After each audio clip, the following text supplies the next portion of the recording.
Selamat pagi, shalom untuk kita semua. Puji Tuhan. Kita sudah memasuki minggu yang kedua ya. Sudah 14 hari kita di tahun 2024. Masih ada berapa hari lagi?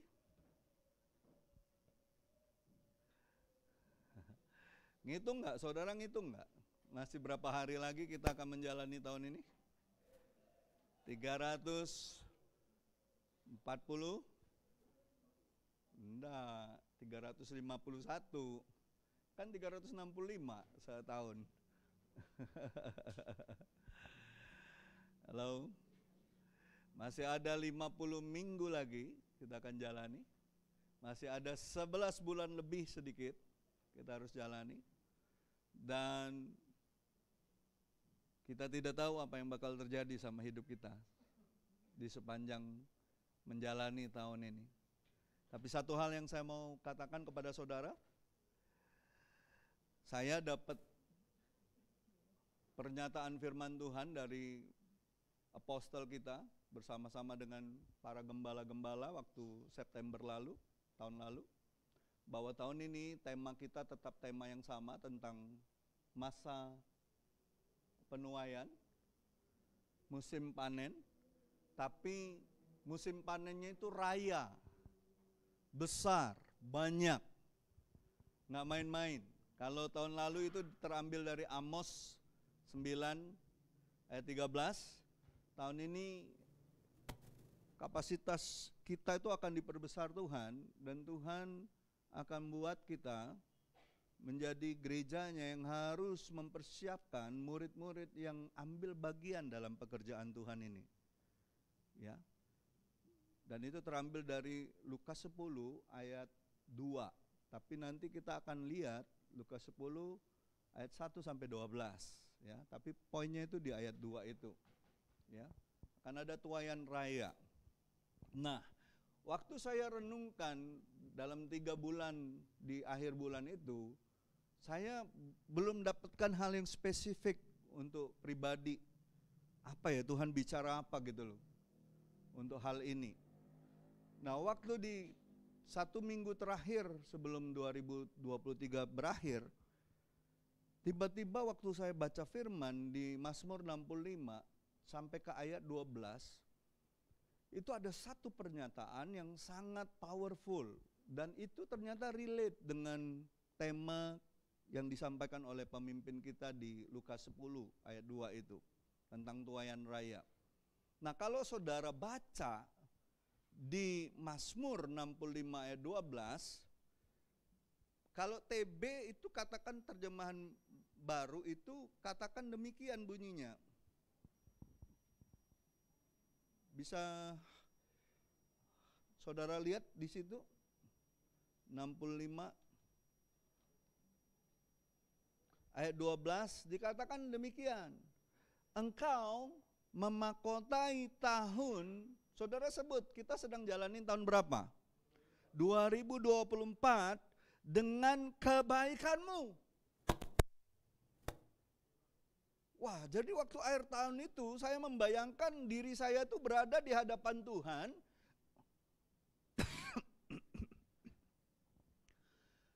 Kalau bicara mahkota, itu berbicara tentang kerajaan. Betul tidak?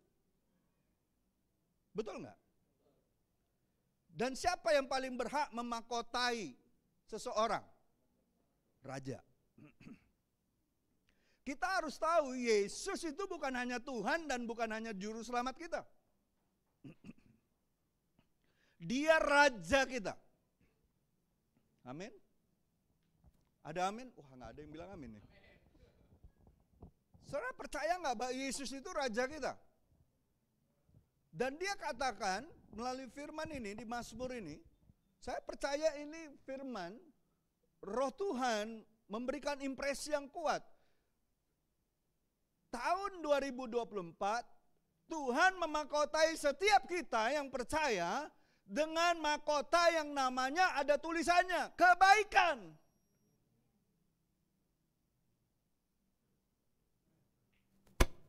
Saudara nggak bergairah dengar ini? Yang saudara pikirin mau milih nomor 1, nomor 2, nomor 3 ya?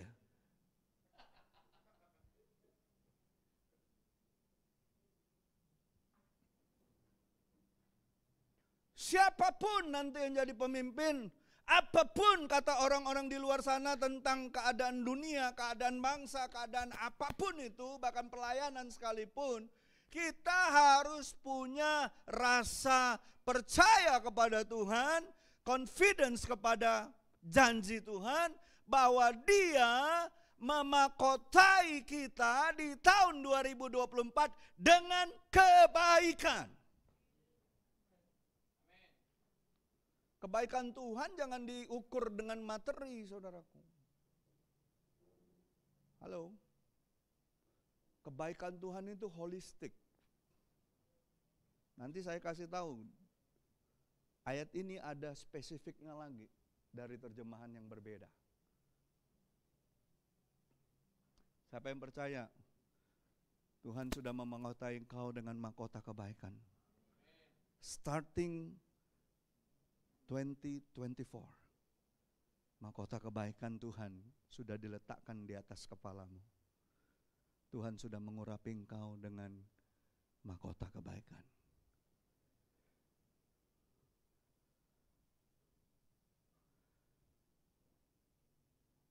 Saya nggak puas dengan terjemahan TB ini.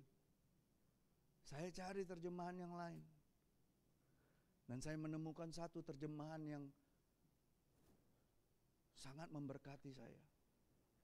Dan saya rindu ini juga memberkati kita semua.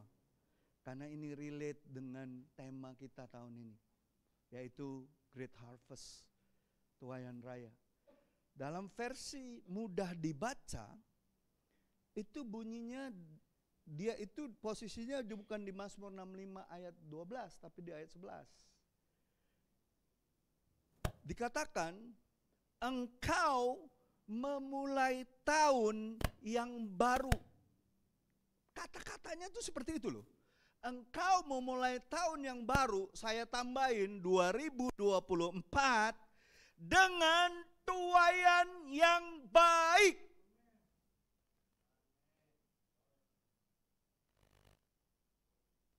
Enggak berhenti sampai di situ. Dilanjutkan lagi dengan engkau, itu ada titik di situ. Engkau, kembali lagi siapa? Tuhan. Amin. Ada amin? Siapa memulai segala sesuatu yang baik dalam hidup kita? Tuhan. Dikatakan engkau mengakhiri tahun 2024 nanti dengan hasil panen yang banyak. Sekarang masalahnya bukan di Tuhan, masalahnya di kita. Kita siap menuai enggak? Kita siap panen enggak? Tuaian kalau sudah menguning, didiemin, enggak dikerjakan, dia busuk. Yang kedua, dia bisa dimakan hama. Yang ketiga, akan ada burung-burung yang akan memakannya. Itu berbicara orang lain ataupun hal-hal yang lain akan menghabisinya. Pertanyaannya, coba tanya kiri kananmu, mau enggak menuai tahun ini?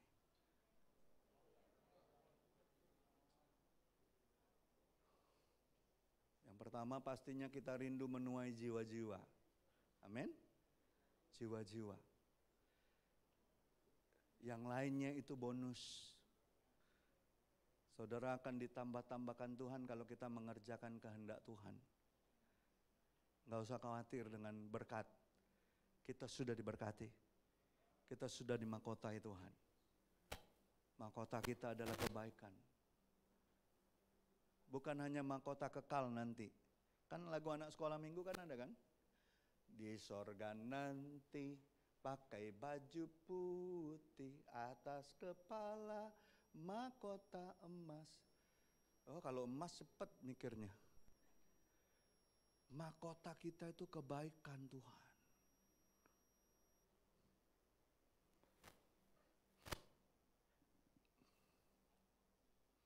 Nah, Bapak Ibu, saudara-saudariku yang terkasih, mari kita lanjutkan. Kalau kita sudah tahu dari versi mudah dibaca, engkau memulai tahun yang baru, ini kan tahun yang baru kan, baru 13-14 hari kita jalani. Dengan tuaian yang baik, saya percaya Tuhan sudah siapkan perkara-perkara yang baik untuk masing-masing kita. Pertanyaannya, kita mau nggak pada akhir tahun ini kita pulang membawa hasil panen yang banyak? Panen kita bukan hanya keberhasilan dalam hal-hal yang materi, fisik, tapi juga hal-hal yang rohani. Perkara-perkara yang kekal, perkara-perkara yang belum pernah kita dengar, belum pernah kita pikirkan, semua yang baik Tuhan sediakan untuk kita. Itu yang harus kita fokus sama Tuhan. Fokuskan diri kita sama apa yang Tuhan mau. Ya. Nah, kita lihat di Lukas 10 ayat 1 sampai 12. Ada cerita apa di situ? Saya baca ayat ganjil, saudara baca ayat genap, nanti ayat 10 kita, ayat 12 kita baca sama-sama. Yesus mengutus 70 murid. Ingat, Yesus tadinya punya berapa murid? 12. Puas dia dengan 12 itu? Tidak.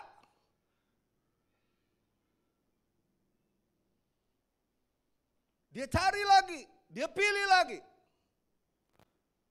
Dikatakan gini, ayat pertama, setelah itu Tuhan menunjuk. Katakan Tuhan yang menunjuk. Tunjuk orang sebelahmu, Tuhan yang menunjuk engkau.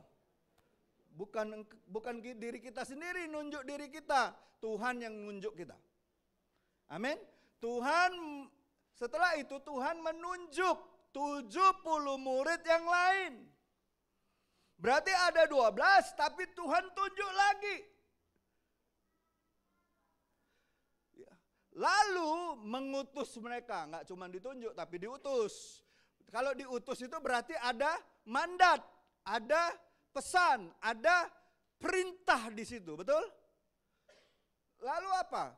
Mengutus mereka berapa? Berdua-dua mendahulinya. Makanya saya nggak pernah suruh saudara, apalagi orang yang saya muridkan, kalau pergi penginjilan sendiri-sendiri, jadi one man show ataupun Lone Ranger ataupun orang Superman atau Supergirl, nggak ada ceritanya itu. Yang ada itu berdua. Satu kalahkan 1000, dua kalahkan berlaksa-laksa. Nggak ada itu yang jagoan sendiri itu nggak ada. Saya pastikan. Ya, superstar siapapun, mau dia di bidang sekuler maupun di rohani, superstar siapapun yang anggap dirinya superstar, dipakai katanya luar biasa, hari-hari ini sedang berjatuhan. Superstar satu-satunya yang masih bertahan sampai hari ini cuma Supermi.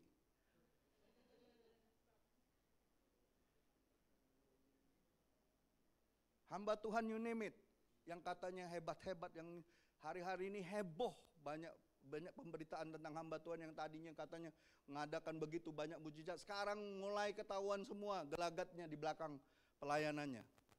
Kita nggak mau seperti itu. Pada akhir setelah kita nggak ada, ternyata kita mempermalukan Tuhan. Bilang sama sebelah-sebelahmu, aku membutuhkan kamu sebagai murid Tuhan. Nggak ada yang jago-jago sendiri, itu nggak ada. Saya di kota ini, saya sebagai orang yang ada di satu wadah pelayanan, kami sama-sama setiap bulan 100 orang hamba Tuhan kumpul sama-sama. 16 tahun sudah kami lakukan itu. Mikirkan pelayanan di kota ini sama-sama. Mikirkan bagaimana pelayanan-pelayanan semua yang ada di kota ini bisa saling sinergi satu dengan yang lain. Nggak mudah, memang nggak mudah. Butuh kerendahan hati, butuh kuletakkan semua kehendakku, kuletakkan semua keberadaanku hanya untuk mengikuti kehendak Tuhan. Amin. Ada amin Bapak Ibu? Nggak ada ceritanya hebat sendiri. Nggak ada gereja yang terlalu hebat untuk memenangkan kota ini sendirian. Kita satu dengan lain butuh simpul-simpul yang kuat. Ingat Petrus ketika narik jalannya ikan penuh. Kalau dia tarik sendirian tenggelam dia. Makanya dia panggil teman-temannya. Amin. Ada amin saudaraku? Iya. Berdua diutus. Lalu apa? mendahulinya ke setiap kota di tempat di mana dia kunjungi. Ayat 2 silakan, 2, 3.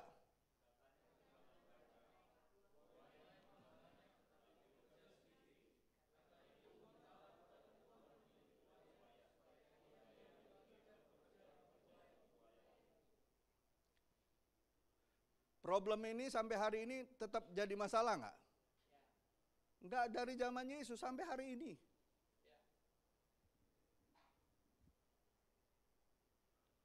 Banyak orang Kristen nggak sadar bahwa dimanapun dia berada itu ladangnya Tuhan. Dia hanya menyadari dirinya untuk bekerja, untuk melakukan sesuatu hanya untuk kepentingannya. Tapi kalau orang itu sadar bahwa dimanapun dia berada itu ladangnya Tuhan, dia adalah orang yang diutus Tuhan sebagai murid Tuhan yang akan menuai. Dia tahu ada tugas yang lebih mulia daripada hanya sekedar mengejar karir, mengejar penghasilan, uang, pendapatan, ataupun hal-hal yang kepentingan dirinya pribadi.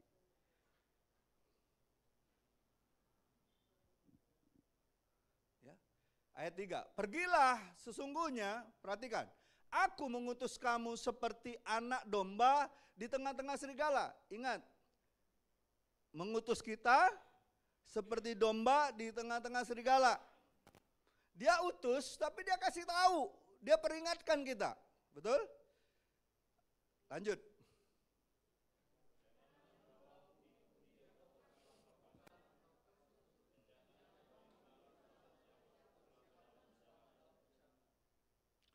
Kalau kamu memasuki suatu rumah, katakanlah lebih dahulu damai sejahtera bagi rumah ini.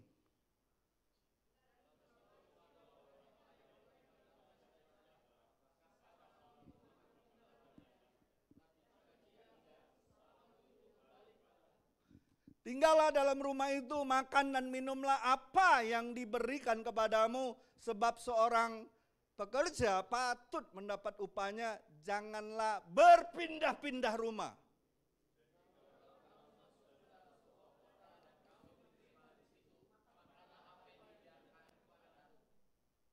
Dan sembuhkanlah orang-orang sakit yang ada di situ dan katakanlah kepada mereka, kerajaan Allah sudah dekat padamu.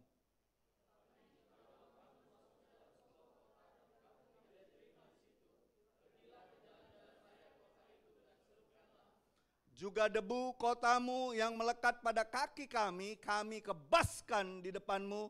Tetapi ketahuilah ini, kerajaan Allah sudah dekat. Aku berkata kepadamu, pada hari itu Sodom akan lebih ringan tanggungannya daripada kota itu. Ya. Bapak Ibu yang dikasihi Tuhan, saya kasih satu ilustrasi. Ini kisah nyata. Siapa yang pernah baca tentang Dr. David Livingstone? Cuman satu orang? Yang lain gak pernah baca tentang kisah-kisah para hamba-hamba Tuhan, misionaris?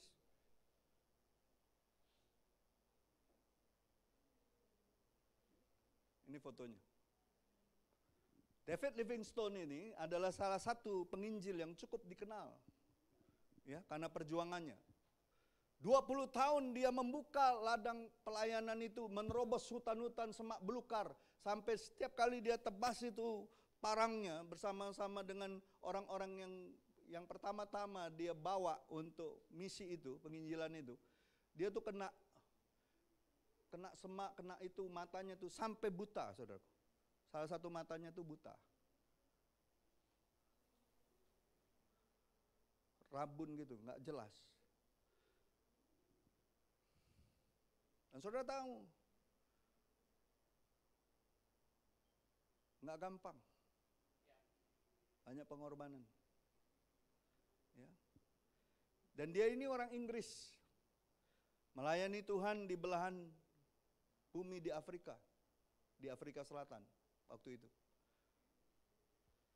Tantangannya bukan hanya orang-orang barbar, binatang buas, mengerikan di sana. Ada kisahnya, kisah nyata di Afrika itu ada harimaunya itu, singanya itu mengerikan, makan orang. Ada filmnya, kisah nyatanya. Waktu mereka baru bangun rel kereta api situ, begitu banyak pegawai-pegawai, pekerja-pekerja yang bikin rel kereta api itu diserang sama singa dan dimakan. Ada bagian-bagian tubuh yang dimakan. Tidak dimakan habis sih. Dan dia berjuang di sana. Suatu hari ada satu lembaga misi pekabaran Injil itu tertarik untuk membantu pelayanannya. Nah, salah seorang dari mereka ngirim surat sama David nih, pimpinannya. Tuan David, kami rindu untuk membantu pelayanan Anda. Dapatkah Anda menunjukkan jalan mana yang baik agar kami bisa sampai ke tempat Anda? Lalu ini balasannya David. Dr. David balas ini jawabannya. Jika Anda mau datang hanya bila ada jalan yang bagus di Afrika, lebih baik Anda nggak usah datang. Saya hanya mengizinkan seseorang yang tetap datang meskipun dia tahu bahwa tidak ada jalan. Oh, itu jawaban yang keras, saudaraku.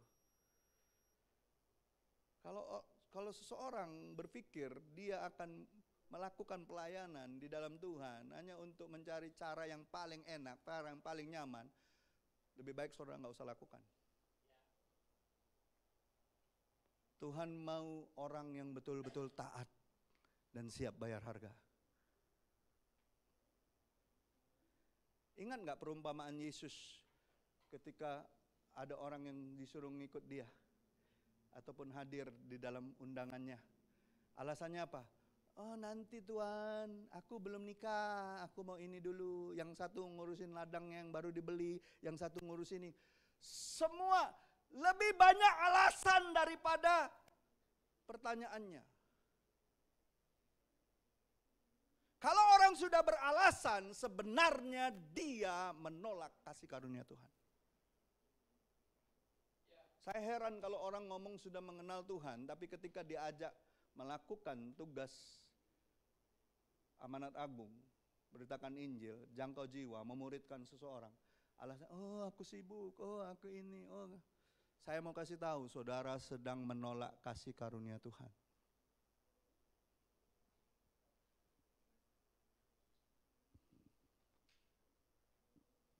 Tuhan sih nggak ngomongnya ketus kayak David ya, betul nggak? Bisa nggak Tuhan jawab gini? Oh ya gitu ya, nggak mau ikut aku ya? Ya udah, nanti kalau sudah waktunya tiba nggak usah sama-sama aku di sorga ya. Bisa nggak dia ngomong gitu? Bisa aja. David ketus sekali loh jawabannya. Kalau kamu berpikir untuk ada jalan dulu di Afrika ini, baru kamu ke sini, lebih baik nggak usah. Aku hanya butuh orang yang betul-betul mau tidak ada jalan pun dia akan tetap ke sini.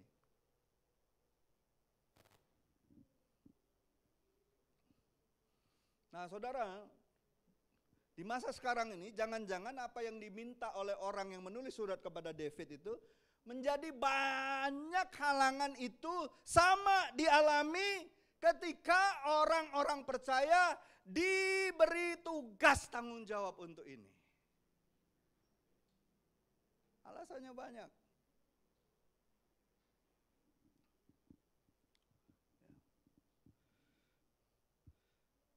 Ketika Tuhan, jangan-jangan ketika Tuhan taruh dalam hatimu, itu tuh saudaramu atau temanmu tuh di sana butuh untuk didoakan. Dan saudara mulai mengatakan, bagaimana jalan ke sana? Kalau jalannya berbatu-batu, terus kalau mobil kami rusak di jalan, bagaimana dong Tuhan? Kan susah jalan ke sana. Jalannya banyak rusak. Kalau hujan berlumpur,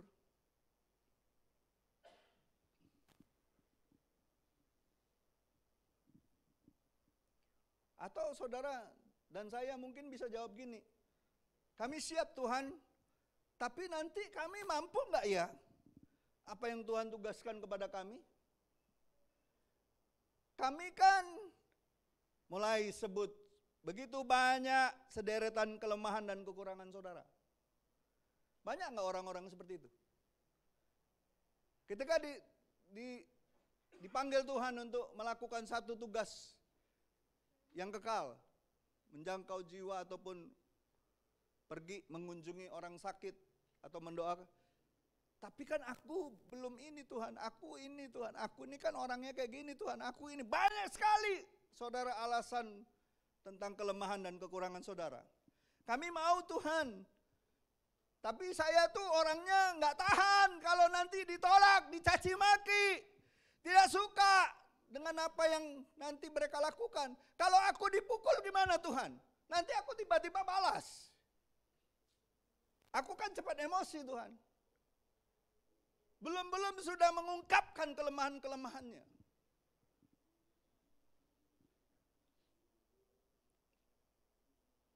Kalau tadi kita mengikuti Lukas 10 tadi, saya mau kasih tahu sama saudara. Kira-kira 70 murid itu seharusnya berpikir 2 kali nggak sebelum menjawab tugas pengutusan yang Tuhan suruh mereka? Harusnya berpikir 2 kali nggak?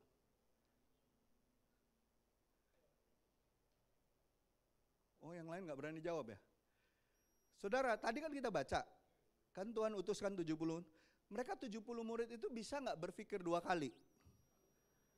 Untuk hal-hal pengutusan itu? Bisa nggak nyampaikan alasan-alasan yang kira-kira masuk akal? Untuk mereka agak gimana gitu? Bisa nggak? Bisa. Bisa. Bisa sekali. Ya, kita kupas lebih dalam ya. Coba perhatikan yang pertama. Ya. Kenapa Tuhan pilih mereka? Dan mereka tuh seharusnya kalau masuk akalnya mereka berpikir 2 kali itu.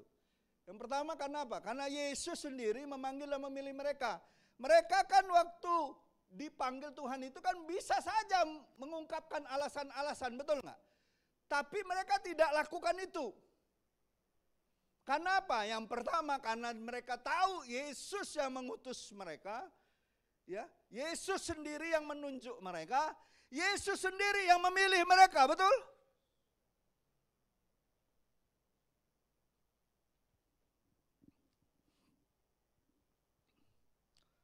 Kenapa saya bilang tadi mereka punya alasan untuk berpikir 2 kali? Coba bayangkan ya, bayangkan waktu Yesus bilang, aku menunjuk kamu, aku mengutus kamu. Lalu dia kasih tahu ancaman-ancamannya, betul? Betul nggak? Dia kasih tahu tuh ancaman-ancamannya ketika dia ngutus murid-muridnya. Yang pertama, dia bilang apa? Aku mengutus engkau seperti anak domba di tengah serigala. Lalu dia bilang apa? Jangan bawa uang, jangan bawa bekal.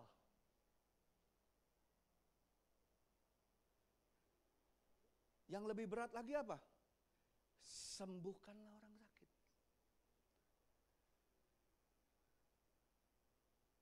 Bisa nggak jadi alasan itu?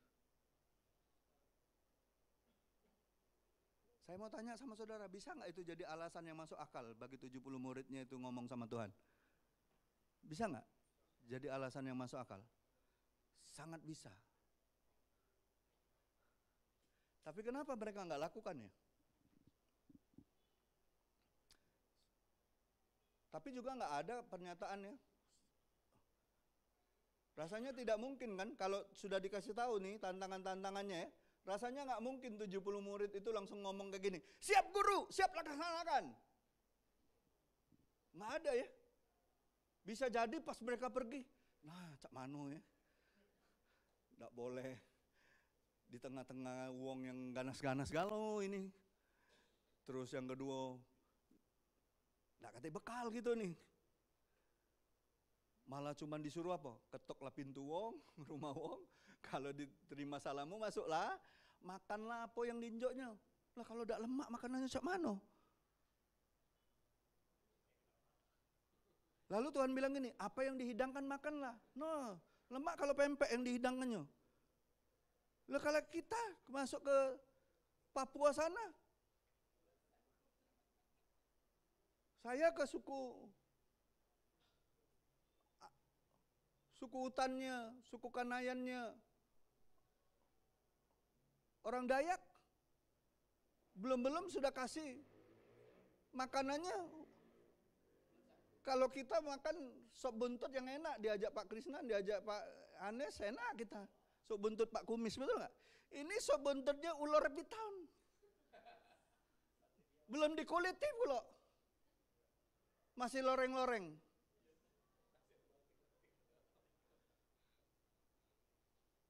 Dessertnya, ular sagunya lebih besar daripada yang di Papua, sebesar-besar jempol, masih hidup.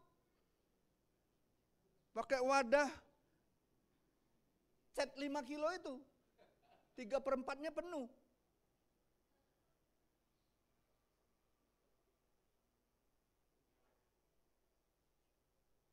Kalau kita berpikir tentang hal-hal yang menjadi kelemahan dan ketidakmampuan kita nggak akan mungkin bisa melakukan apa yang menjadi kehendak Tuhan. Nggak mungkin.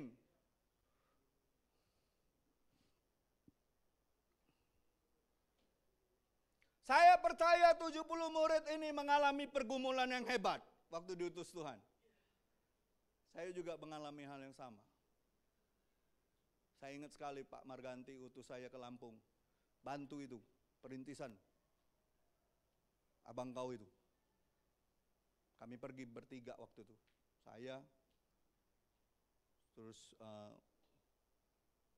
Revi, sama satu lagi Ampi. Nggak dikasih bekal apapun. Kalau ada di situ tempat ibadah orang tetangga sebelah, tidurlah di situ. Tidur kami di situ. Nggak ada keluhan. Kami percaya kalau ada kesempatan Tuhan buka pintu untuk kami memberitakan Injil. Puji Tuhan kita disambut oleh beliau di sana, kita diajak ke kampus, ke Unila kemana, kita jangkau banyak jiwa dan sampai hari ini orang-orang itu ada di jemaat. Malah jadi pemimpin-pemimpin di situ, anak-anak mahasiswa itu. Coba kalau kita, cok mana Pak?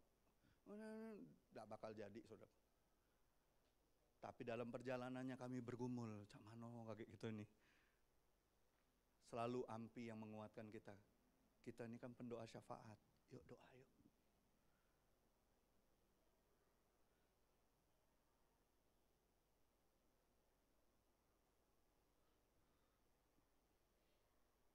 Saya percaya 70 murid ini ngalami peperangan batin. Pastilah di dalam hati mereka, beneran enggak ya? Kita mampu ya, kita kuat. Mampu enggak kita ya? Atau kita ini benar-benar mau atau setengah mau sebenarnya? Saya percaya itu sedang terjadi waktu itu.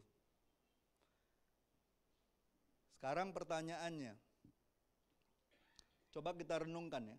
Apa yang menyebabkan 70 murid tadi akhirnya menjawab iya untuk panggilan dan utusan Tuhan itu? Mereka akhirnya jalan. Apa yang menjadi alasan kuat mereka?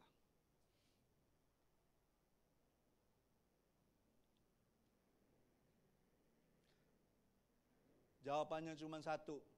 Mereka punya pengalaman dengan Yesus.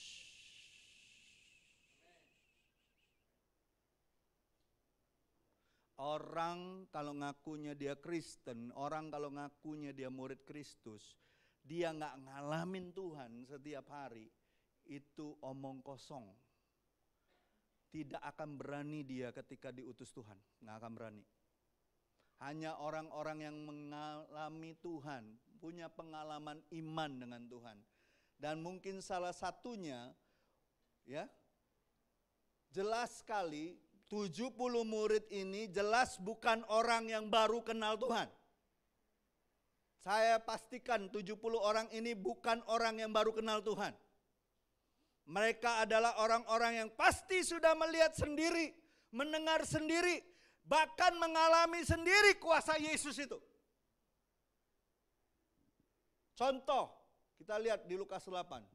Sebelum Lukas 10 kan pasti ada Lukas sebelumnya, betul nggak ceritanya? Apa yang Yesus katakan? Waktu Yesus ketika dia jalan dikerumunin banyak orang kan, itu kan orang-orang itu pasti ngikutin Tuhan kan? Sebelum dia pilih, betul nggak? Lalu dia bilang gini, Ada seseorang yang menjamah aku, sebab aku merasa ada kuasa yang keluar dari diriku. Saya percaya salah satu pengalaman ini menyebabkan mereka ambil keputusan untuk pergi. Karena mereka sudah melihat, mereka mendengar, bahkan mereka merasakan sendiri. Meskipun dalam pikiran mereka pasti ada kepikiran, bisa nggak kita? Mampu nggak kita?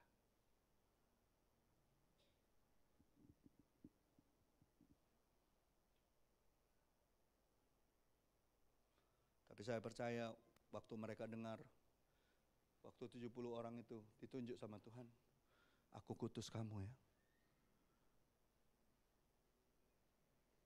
Mereka yakin kalau Tuhan yang ngutus, Tuhan tidak pernah lepaskan mereka dari kuasanya.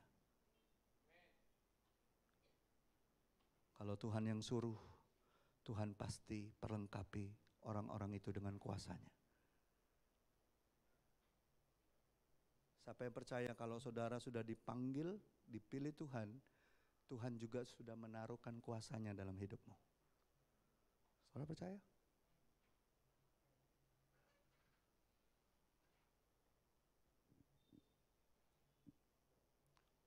Dan saya yakin 70 murid itu akhirnya mengatakan, iya, aku akan pergi, aku akan melihat bahwa kuasa itu bekerja. Amin. Ini sebelum peristiwa Pentakosta loh ini. Apalagi kita, umat perjanjian baru yang sudah dicurahkan rohnya. Harusnya kita percaya kuasa itu menyertai kita.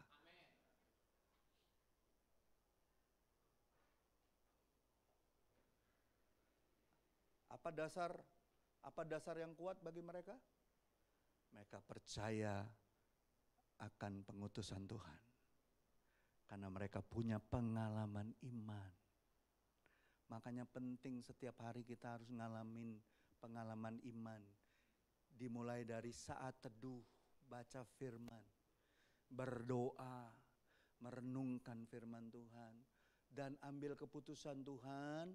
Kalau ada perintah di situ, Tuhan misalnya perintahkan sesuatu, Tuhan beri aku roh keberanian untuk memberitakan kabar baik ini. Percayalah, kuasanya menyertai kita. Amin. Kuasanya menyertai kita. Itu yang pertama. Yang kedua, perhatikan, ketika mereka mengambil keputusan untuk mengerjakan pengutusan dan panggilan Tuhan dan pengutusannya untuk pergi mendahului Tuhan untuk menjangkau orang-orang yang terhilang itu, ya kan? Tuayan banyak, pekerjaannya sedikit, betul? Apa hasilnya? Apa hasilnya ketika mereka memenuhi panggilan dan pengutusan Tuhan Yesus? Hasilnya kita lihat Lukas 10 ayat 17.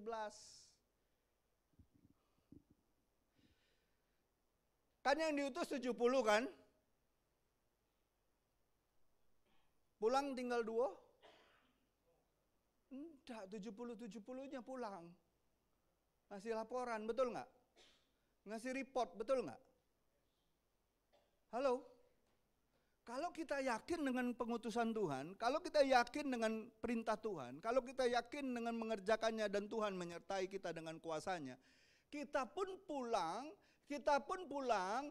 memberikan kesaksian. Lihat, dikatakan apa? Lukas 10:17. Kemudian ke-70 murid itu kembali dengan apa? Gembira. Saudara dan saya mau enggak? Setiap kali kita mengatakan, ya Tuhan, aku mau kerjakan ini, pulang dari situ hati kita gembira. Itu jadi kesaksian bagi banyak orang. Lihat, apa yang mereka lakukan? Mereka dengan hati gembira berkata, Tuhan, juga setan-setan takluk kepada kami demi nama-Mu. Garis bawahi, mereka kembali dengan gembira. Saya heran banyak orang Kristen tuh gak pernah ngalamin pengalaman ini, makanya nggak pernah ngalami kegembiraan yang ilahi. Kegembiraannya untuk perkara-perkara duniawi aja. Oh, dapat duit banyak, dapat mobil bagus, dapat rumah bagus. Dia nggak pernah ngalamin yang namanya kegembiraan karena jiwa-jiwa dimenangkan untuk Tuhan. Itu yang kekal. Sukacitanya tuh sampai sorga. Kalau engkau naik gaji, sukacitamu cuma keluargamu aja yang seneng. Kau punya mobil bagus, cuma keluargamu aja yang seneng. Yang dipikir temanmu seneng, lihatnya. Bisa-bisa aja mereka iri sama kau. Jangan-jangan dikit-dikit tembesnya mobil kau.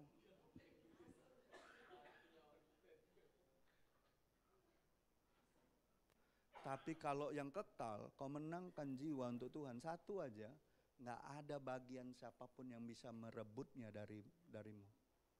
Sukacita itu, nggak ada.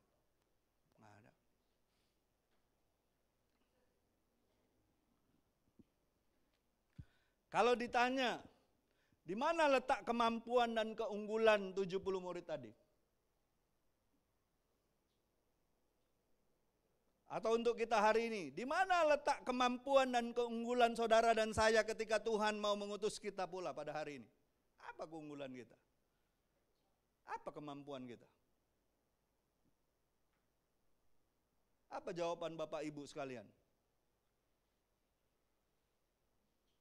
Saudara mau jawab apa? Apa keunggulan kita? Apa kemampuan kita? Untuk menjawab panggilan dan utusan Tuhan.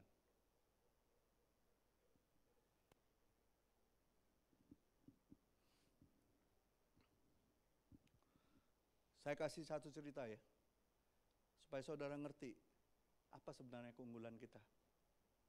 Mau tahu? Mau tahu nggak keunggulan saudara dan saya? Siapa yang mau tahu? Siapa yang mau banget?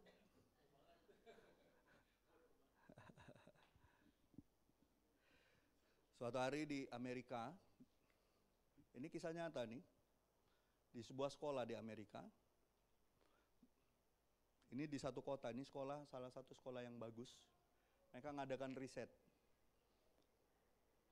Lalu mereka mengumpulkan guru-guru dan murid-murid terbaik dari seluruh penjuru daerah negara bagian itu. Untuk ada di satu kelas. Lalu kepala sekolahnya berkata gini, kalian semua di sini kami undang karena kalian adalah guru-guru dan murid-murid terbaik yang ada di wilayah kita ini. Satu semester kalian akan membuktikan hal itu dalam kelas ini. Mereka bikin betul-betul riset. Ya, satu semester lewat, ternyata hasilnya memang luar biasa, mereka yang terbaik. Satu waktu setelah semester itu lewat, kepala sekolah manggil kembali, ya, satu guru. Dan dia cerita, maaf, kami sebenarnya memilih kalian sebenarnya bukan karena kalian yang terbaik. Kami memilih kalian itu secara random, acak. Dan mengatakan bahwa kalianlah yang terbaik.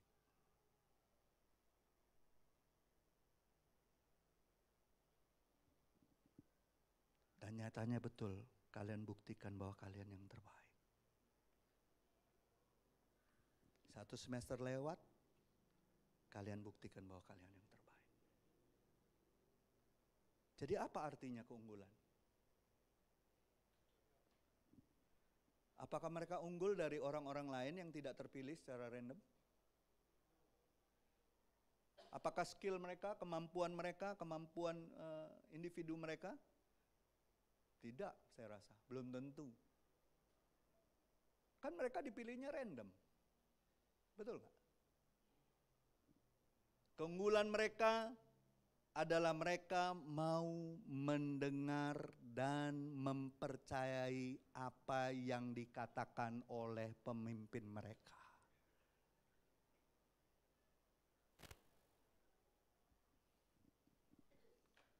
Guru-guru ini percaya kata kepala sekolah mereka lah yang terbaik.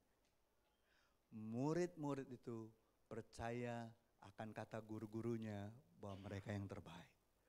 Makanya hasil mereka adalah hasil yang terbaik.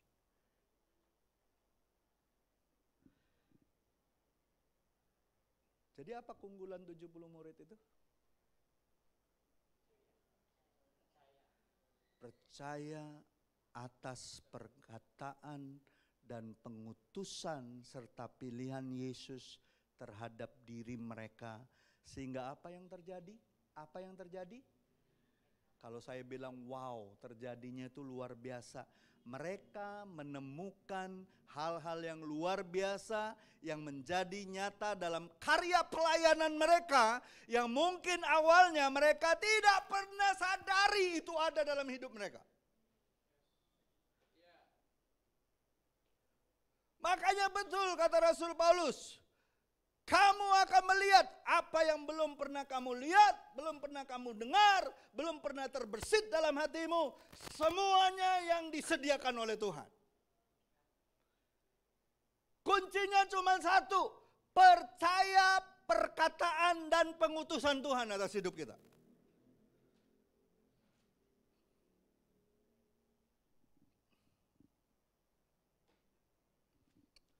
Saya akhiri di sini. Hari ini semoga apa yang menjadi halangan kita untuk menjawab tugas panggilan dari Tuhan Yesus Kristus tidak lagi menghalangi kita untuk menjawab iya bagi Tuhan. Kuncinya cuma satu, saudara mau percaya enggak? Tuhan enggak minta yang neko-neko, Tuhan hanya mau minta saudara dan saya cuma percaya. Percaya enggak Tuhan punya pengutusan dan panggilan atas hidup kita? Dan saudara, ketika saudara percaya, sesuatu yang besar sedang menanti kita. Saya meyakini jemaat ini akan menjadi jemaat yang punya hati yang gembira di dalam Tuhan. Ngikut Tuhan itu tidak sulit sebenarnya. Asalkan kita mau percaya perkataannya, banyak perkara-perkara yang akan membuat hati kita gembira.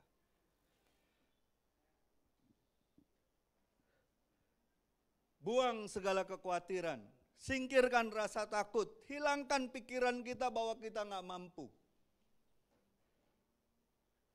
Kemampuan kita bukan dari diri kita.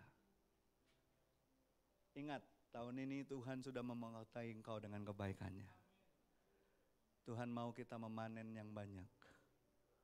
Amin. Ada amin Bapak Ibu? Markus 16 ayat 17 dan 18 dikatakan,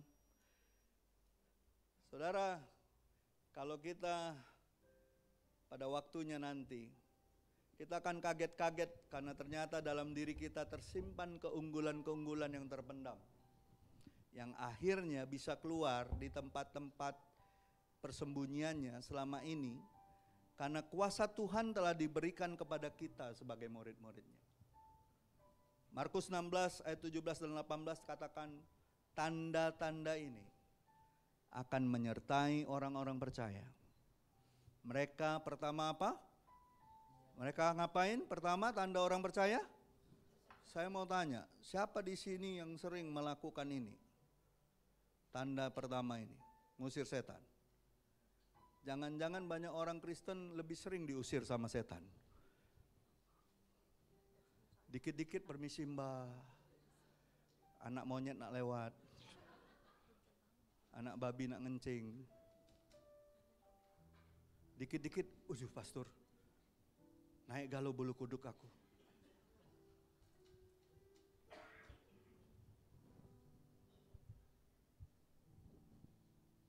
Saudara mau nggak kuasa itu muncul dari hidup saudara?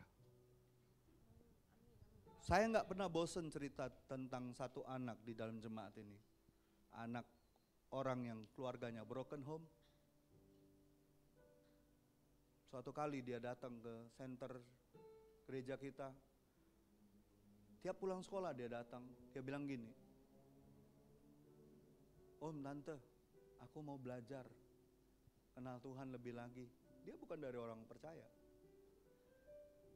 Satu kali dia lihat kami melayani orang kerasukan, kita ngusir setan. Dia ngikutin Ibu Irma ngelayanin kemana di daerah Cindes itu. Dan suatu saat di sekolahnya, waktu upacara, satu orang kerasukan, kesurupan. Nyamber, teman-temannya kesurupan semua. Yang aneh, ini sekolah Kristen.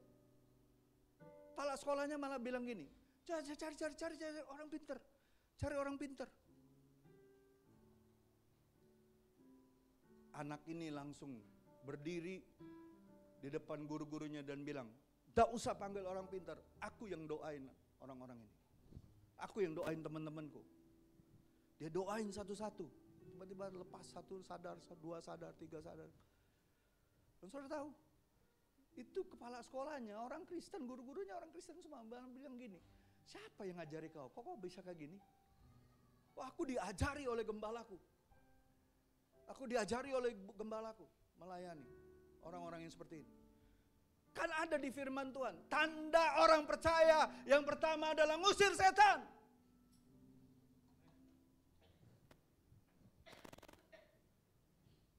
Saudara tahu, anak ini bertumbuh dalam iman, dan sekarang dia jadi ibu gembala. Dia menikah dengan seorang hamba Tuhan dan melayani di Kelapa Gading, Jakarta. Kami selalu tidak habis-habisnya amazed dibuat Tuhan, anak yang hidup keluarganya seperti itu, bukan orang percaya tapi mau percaya kepada Tuhan. Mau percaya kepada panggilan Tuhan. Melihat contoh dan dia percaya bahwa dia juga bisa melakukan yang sama. Saudara tahu dampaknya dahsyat. Besok-besoknya dia cerita dengan kami, "Waduh pastor, aduh om, tante, saya kemarin ini," wah kita dengarnya itu sukacita. Kalau itu terjadi sama anak ini, saya percaya setiap kita juga bisa dipakai oleh Tuhan. Amin. Ada amin? Siapa yang percaya tahun ini akan banyak orang-orang yang akan melihat kuasa Tuhan dari hidupmu. Kau akan mendoakan orang yang terikat, kuasa gelap akan dibebaskan.